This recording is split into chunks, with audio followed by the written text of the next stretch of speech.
Hello, thanks for joining me for 2nd Samuel in summertime. Today is Wednesday, June 16th, and this is the 16th chapter of the second book of Samuel. Ziba. Ziba is back. Remember, Ziba was appointed to be head over Mephibosheth. Mephibosheth is the son of Jonathan, so he's heir to Saul's claim on the throne of Israel, and he is the one with the lame feet. And Ziba was appointed to care for all his land holdings and all the things that David restored to Mephibosheth. And so Ziba comes to King David out in the wilderness, and he brings him a gift, some kind of offering of donkeys and different things he might need. And David ends up taking, and Ziba has a report for him about what Mephibosheth is planning on doing. He says, "Where's your servant's son?" Which means, Jonathan's son, Mephibosheth. Where's Mephibosheth?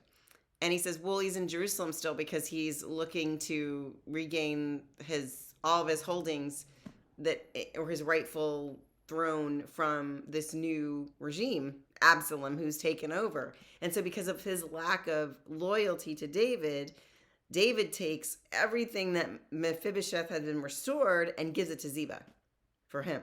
So this is good. And so now he has another ally in Ziba. And I like saying the name Ziba. So fun with that. So, but there's this other guy. So then they keep going. And this guy, and his name is Shimei.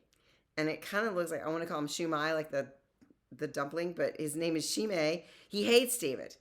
And he understands that Absalom's revolt is kind of like karma for David usurping Saul's claim to the throne. So this guy, Shimei, is loyal to Saul, and he's throwing rocks and cursing David.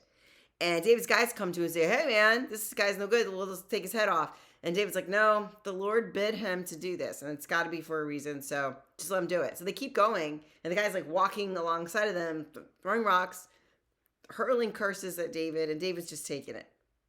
I guess he's trying to take the high road in this regard. And then Ahithophel is back on the scene. This is the advisor to Absalom. Ahithophel advises Absalom on the question of remember the last chapter, David had sent his friend Hushai, something like that, to offer himself as the hand of the king, the counsel to the king. And in order so David has this encounter with Hushai. Hushai offers himself, "Well, aren't you going to go with your king, your friend?" And he says, No, I'm going to be here, and you're my friend's son, so I will serve you as I had served him. No problem. So Absalom's not too sure about that, so he asks Ahithophel for his advice around bringing in Hushai into the fold and letting him be the advisor. So this is Ahithophel's advice to Hushai, to Absalom. This is what he's supposed to do about the Hushai situation. First thing I think you should do is you should take one of the concubines that your father left here in the palace at Jerusalem and sleep with them. Okay, it's hard for me to make a connection between these, but apparently this would be a way to fling like embarrassment upon his father.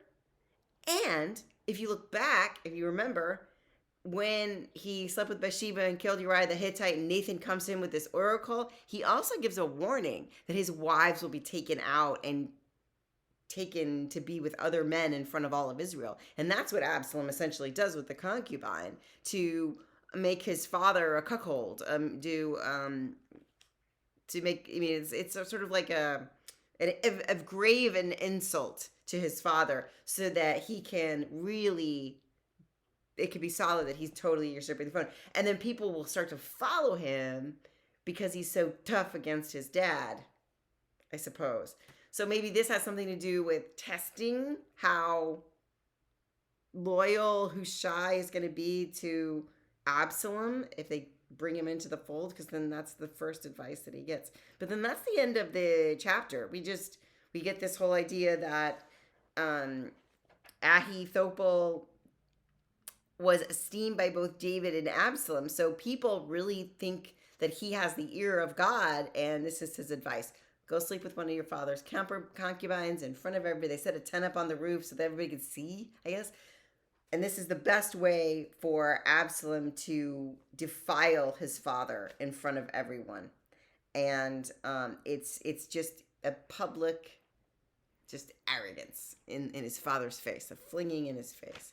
So whereas that David has ignored curses by this person that's loyal to Saul, here he might have to ignore this effrontery done to his concubine as he's gone away from his home. So we'll see what happens. But this is a strange advice, and it is certainly looking intensely more like Game of Thrones every day. Hope you have a good day.